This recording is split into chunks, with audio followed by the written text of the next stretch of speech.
à 1 mètre tout autour, ce qui fait qu'en fait, on va retrouver, non loin d'un endroit où on peut observer de l'oxalis, eh bien, à nouveau de l'oxalis, ce qui fait que si j'en trouve ici, eh bien, il suffit que je me promène un petit peu alentour et je suis sûre d'en retrouver. Et en plus, elle est alimentaire, ça c'est très agréable. Elle a un petit goût, si on la goûte comme ça, elle a un petit goût acidulé. Du reste, on peut la mettre dans les salades. Et puis aussi, on peut en faire une très très très bonne limolade.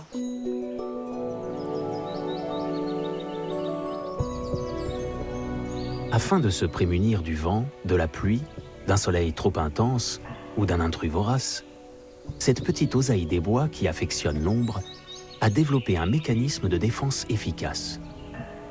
À la moindre alerte, ses feuilles et ses fleurs se referment pour mieux se protéger.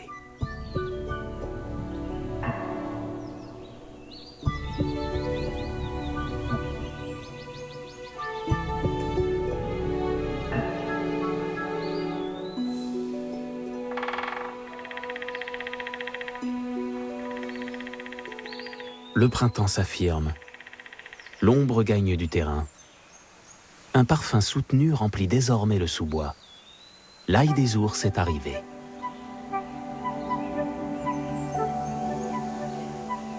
Ses feuilles sont apparues entre février et mars. Les boutons floraux en avril, et le mois de mai est la période de la pleine floraison. Là où ils poussent, la concurrence est rude, car ils tapissent complètement les sols ombragés et humides.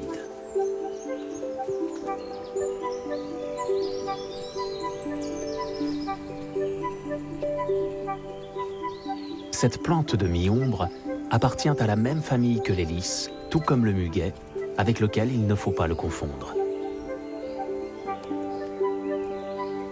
Alors, quelque chose de très simple pour savoir si on a affaire à l'ail des ours ou au muguet, parce que le muguet est toxique, il suffit de prendre une feuille, vous la sentez comme ça, et ça sent l'ail.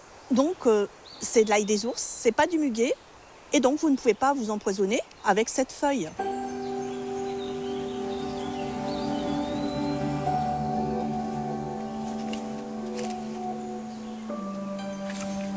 Alors, je vais prendre surtout des petites feuilles, des feuilles relativement jeunes, parce qu'en fait, elles sont plus goûteuses finalement quand elles sont jeunes, puis elles sont aussi beaucoup plus tendres.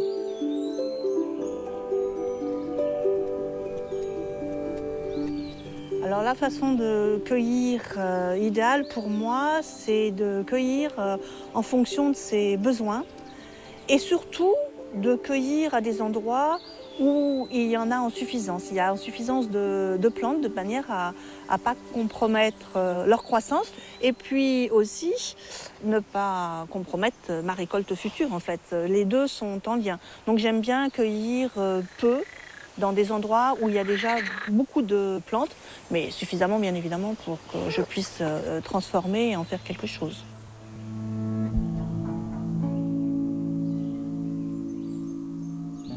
Très riche en vitamine C, l'ail sauvage recèle de nombreuses vertus médicinales. Déjà utilisé au néolithique, remis au goût du jour par les grands chefs, l'ail des ours est désormais recherché pour ses qualités gustatives.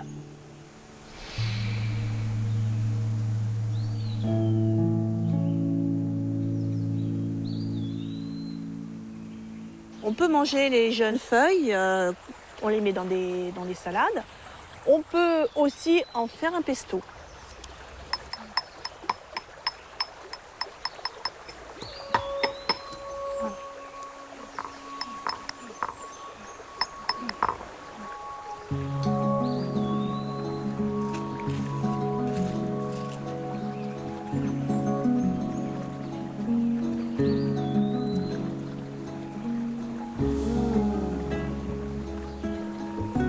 C'est excellent. C'est excellent.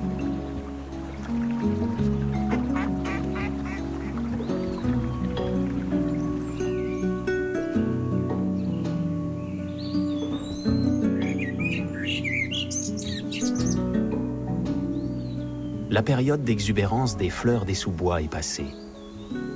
Les grands arbres sont en pleine maturité et laisse peu de place à la lumière. L'été est tout proche.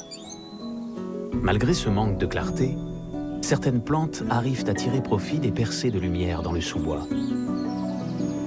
Dans une petite vallée encore baignée par le soleil, en plein cœur de la forêt, se trouve la reine des reines, celle qui fait se déplacer passionnés et novices, celle qui est l'objet de milliers de photos et de dessins, le sabot de Vénus, la plus grande fleur d'orchidée d'Europe.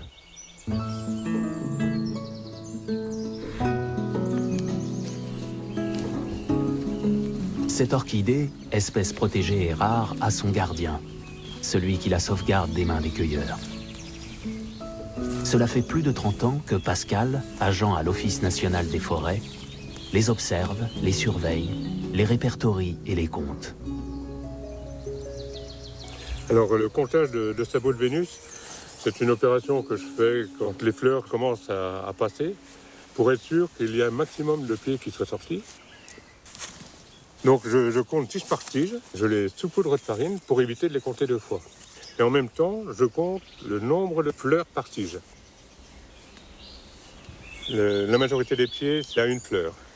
Mais dans cette zone, on a 53% de tiges à une fleur, 46% de tiges à deux fleurs et 1% de tiges à trois fleurs.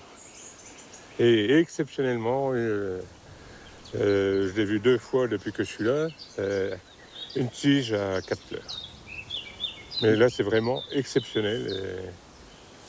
Je dois faire partie de peu de botanistes ou d'orchidophiles qui ont eu la chance de voir cette plante à quatre fleurs. Ça fait une certaine émotion quand même, parce que c'est tellement rare que... Bon, là, je l'ai vu deux fois, je ne le reverrai peut-être pas d'ici la fin de ma carrière. Voilà, donc on a commencé les comptages en 1990. Et la première année, nous avons dénombré à peu près 1980 tiges. Ah, voilà, une belle touffe là, qui va me demander un peu plus de temps. Une, deux. Le comptage de sabots de Vénus sert à voir l'évolution de cette espèce et en fonction du taux de floraison, de voir s'il faut qu'on commence à leur rajouter de la lumière. Le sabot de Vénus est très sensible à la quantité de lumière qu'il atteint. L'autre mission de Pascal, c'est d'essayer d'ajuster l'ensoleillement des orchidées.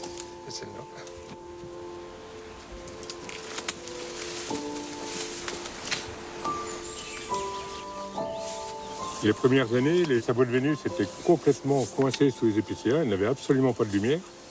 Et le fait de les élaguer, d'en prélever un petit peu, ça a remis de la lumière, ça a redonné du dynamisme aux sabots de Vénus. Et progressivement, ils ont repris leur territoire.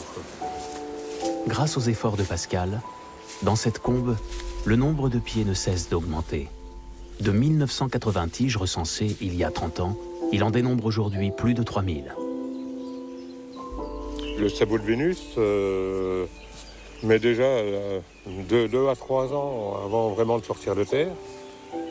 Et dès qu'il va arriver au stade de 5 feuilles, c'est là qu'il va faire sa première fleur. Donc il faut minimum 6-7 ans pour arriver à fleurir.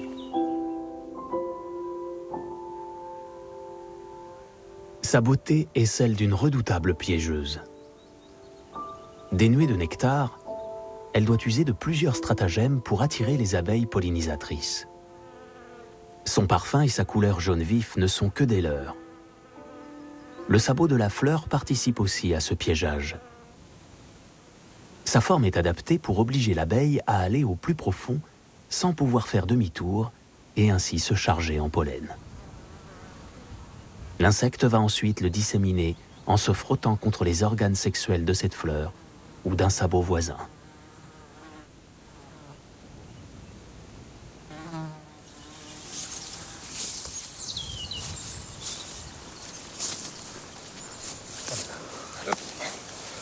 Ah ben ça c'est rare.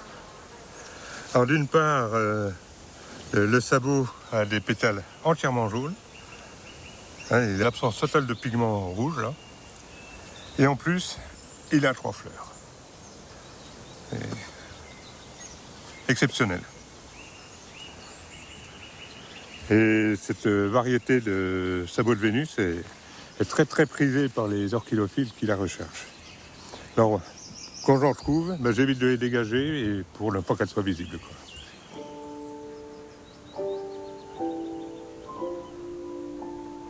Les orchidées tirent leur prestige de leur beauté, de leur fragilité et de leur rareté, qui les hissent parmi les fleurs mythiques. La floraison du sabot de Vénus sonne le glas du printemps.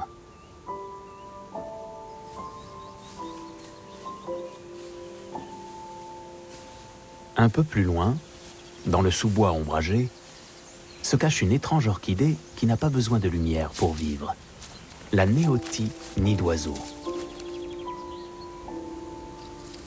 Dépourvue de couleurs, cette orchidée n'a pas recours à la photosynthèse. Pour se nourrir et croître, une alliance souterraine avec les filaments d'un champignon lui est donc indispensable tout au long de sa vie. Sa floraison a lieu de mai à juillet. À défaut d'insectes pollinisateurs, comme les coléoptères, la Néotie nid d'oiseau peut s'auto-féconder.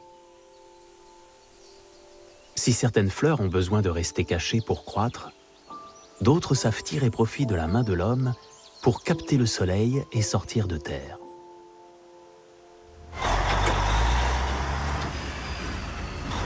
Résultat de coupe ou de tempête, les clairières sont des brusques ouvertures dans le milieu forestier. Ce changement radical du couvert permet l'apparition d'autres espèces profitant de cette nouvelle luminosité. Alors ici, on est dans une clairière complètement issue de l'homme, puisque c'est une coupe forestière, et il y a une explosion d'espèces qui étaient dans le sol, sous forme de graines la plupart.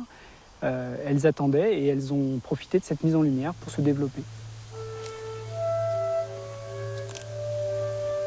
Alors cette mise en lumière peut être bien sûr une coupe dans le cadre d'une exploitation forestière, mais peut aussi être dans un cadre plus naturel, une trouée du fait d'un arbre renversé par une tempête, et on aura le même cortège d'espèces qui colonisera cette micro-clairière. Les premières espèces qui arrivent derrière la forêt, elles arrivent immédiatement dans la première année qui suit la coupe forestière. Il y a par exemple celle-ci, le Senson de Fuchs. Alors elle a un double mode de reproduction. À la fois, elle colonise les clairières grâce à des petites graines qui sont portées par des aigrettes, donc par le vent.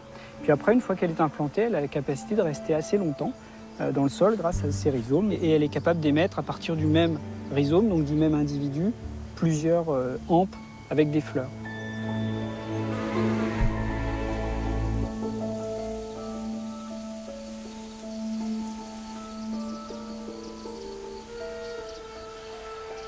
Dans le cas de l'épilobe, on a aussi un rhizome, donc un organe souterrain, mais qui se divise sur plusieurs années et qui peut occuper des plages plus importantes.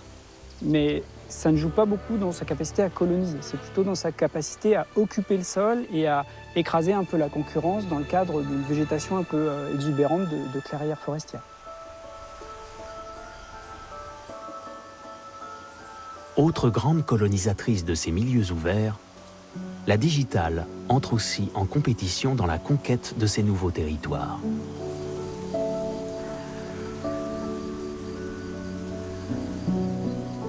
Tout comme l'épilobe, les fleurs éclosent d'abord à la base de la hampe. Puis la floraison se poursuit en remontant jusqu'au sommet de la tige. Cette inflorescence étagée allonge de plusieurs semaines les chances de pollinisation. Les bourdons sont les principaux butineurs de la digitale. La lèvre inférieure de la corolle est allongée pour leur permettre d'atterrir. Grâce à leur longue trompe, ils peuvent atteindre le nectar caché au plus profond de la fleur. Si belle et pourtant tellement toxique, l'éclat de la digitale dissimule un puissant cardiotonique qui peut se révéler mortel.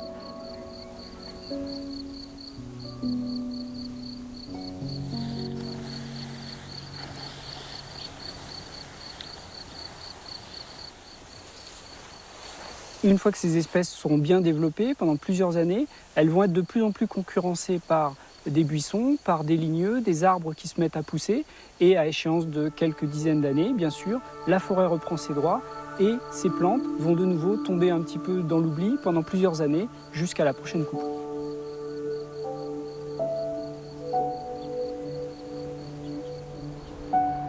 Avec l'arrivée de l'été, seules les forêts étroites laissent encore passer un peu de lumière. Une lumière latérale, indispensable aux fleurs de mi-ombre qui éclosent en juillet. Véritables réservoirs botaniques, ces corridors écologiques sont des refuges vitaux pour une fleur rare. L'impatience ne me touchait pas. Alors, elle ne devrait plus être très très loin, cette impatience. Il faut dire quand même que c'est une espèce qui se mérite. Elle est dans des habitats qui ne sont pas faciles d'accès. Elle est protégée en Bourgogne, elle est quand même très rare. Elle est confinée au Morvan quasi exclusivement le long de certaines rivières, pas toutes. Alors, c'est quand même pas tous les jours qu'on tombe dessus. On va voir que sur certaines des cartes, on peut rechercher par la commune. Donc sur la commune où on a effectivement des stations, et notamment une non loin d'ici. Et on va aller la trouver là dans quelques mètres.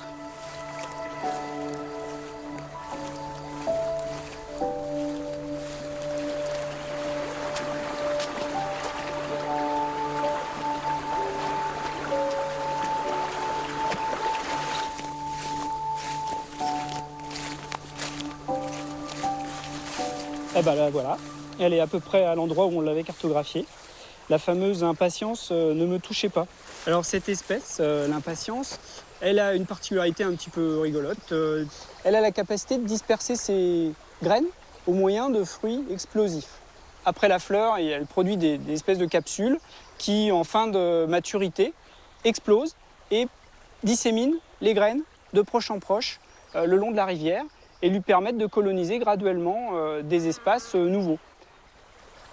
Alors l'impatience, c'est une espèce qu'on qualifie de demi-ombre. Elle n'est pas dans les forêts les plus obscures, c'est pour ça qu'elle aime d'ailleurs bien les forêts-galeries qui sont souvent avec un bel éclairage latéral. C'est des forêts qui sont peu denses, qui sont souvent aussi avec des arbres qui tombent naturellement parce qu'il y a des crues, il y a des choses comme ça. Donc c'est ce qu'on qualifie d'espèce de demi-ombre.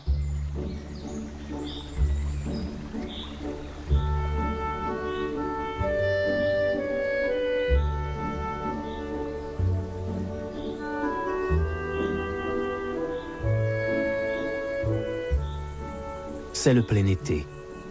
La lumière zénitale n'atteint plus le sol et les butineurs n'entrent plus dans les sous-bois trop sombres.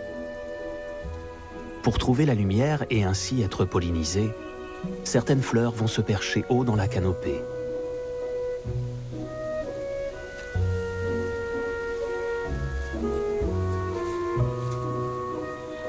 Ah, ici, c'est vraiment mon endroit préféré. Ça fait une route végétale, avec la clématite partout qui se met sur ces troncs d'arbres là, qui sont en train de se casser, de se coucher par terre.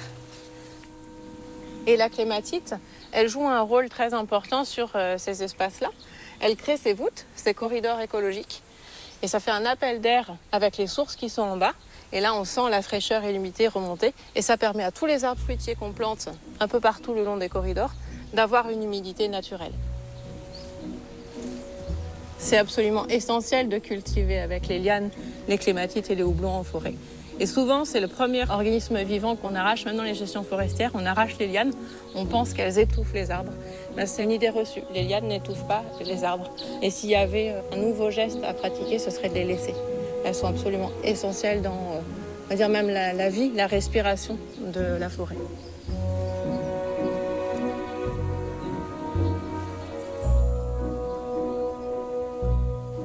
Ici, la clématite, nous, on l'utilise pour leur rôle écologique, puisqu'elles font des fleurs, elles sont mellifères, en plus ça sent très bon. Donc ça attire les abeilles, dans un premier temps. Et ces fleurs, après, elles font des graines avec une plume. Et ça ressemble à des gros cotons. Et les animaux, en hiver, ils viennent récolter ces chatons pour faire comme un isolant, ils le mettent dans le nid.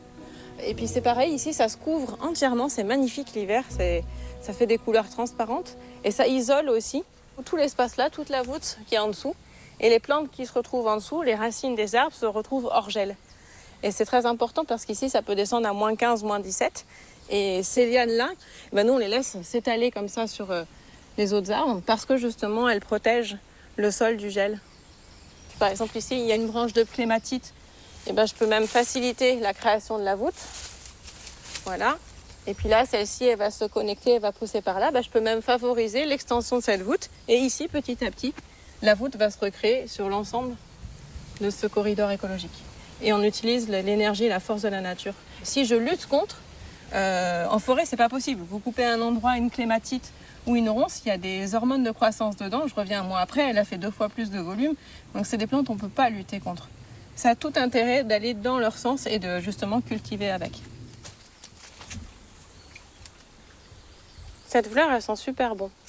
Ça sent un peu comme le jasmin. Et c'est un peu l'une des seules parties de la plante qui est agréable. Toutes ces parties, sinon, sont toxiques à un point qu'en fait, on ne peut pas la manipuler avec les mains. C'est-à-dire que si je veux aménager avec la clématite, il faut que je fasse très attention, surtout aux parties vertes, parce qu'en fait, ça peut brûler la peau. D'ailleurs, les gens, autrefois, avaient compris un peu cette astuce. Les mendiants qui n'avaient pas trop d'argent, ils allaient en forêt, ils prenaient la clématite, bien verte comme ça, ils se frottaient sur le corps, sur le visage pour faire apparaître des pustules et arrivaient comme ça sur les bords de route et mendier pour inspirer la pitié. Ils faisaient s'il vous plaît, et ils avaient plus de ressources comme ça. Du coup, on l'appelait l'herbe au gueux à cause de ça.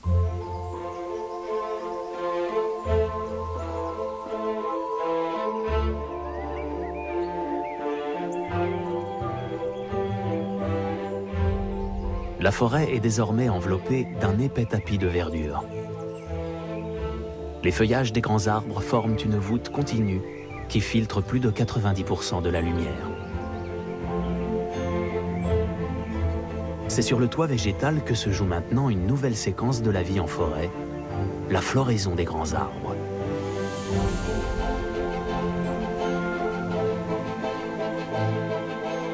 Les châtaigniers illuminent de leur chevelure blonde cet océan de verdure. Ce sont les derniers géants à fleurir.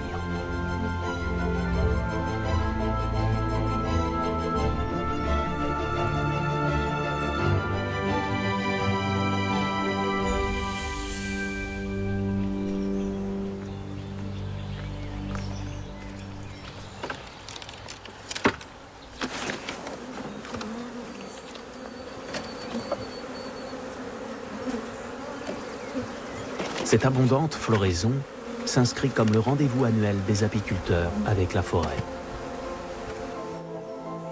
Attirées par cette exubérance, les abeilles profitent de ces riches pollens.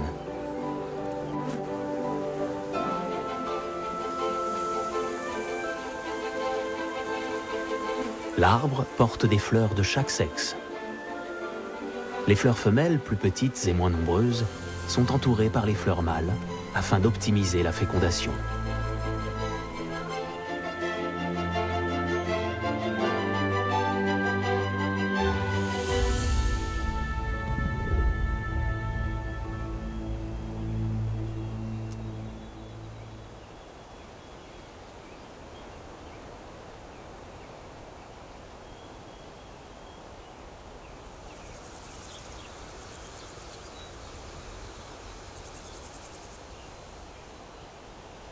La forêt commence à revêtir ses couleurs d'automne. Le couvert végétal se transforme progressivement en un camailleux de rouges et de jaunes.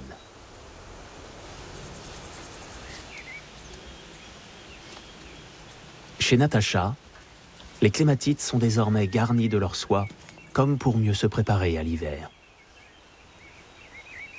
Les fleurs de forêt ont terminé leur cycle depuis plusieurs semaines. Seule une plante est encore en pleine maturité, le lierre.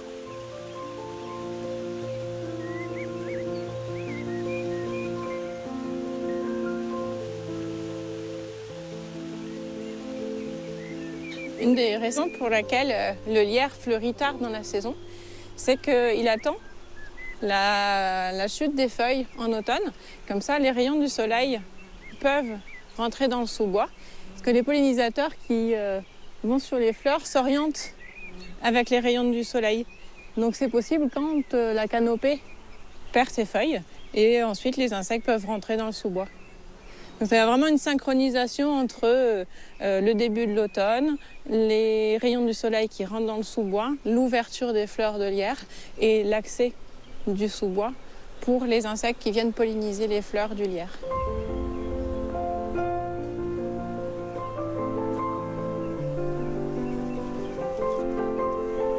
le lierre, c'est la dernière fleur de la saison où les abeilles peuvent venir récolter du pollen et du nectar.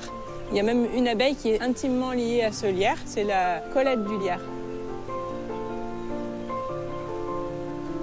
La Colette du lierre est une espèce d'abeille peu commune. Elle a calé son cycle de vie sur la floraison de la plante.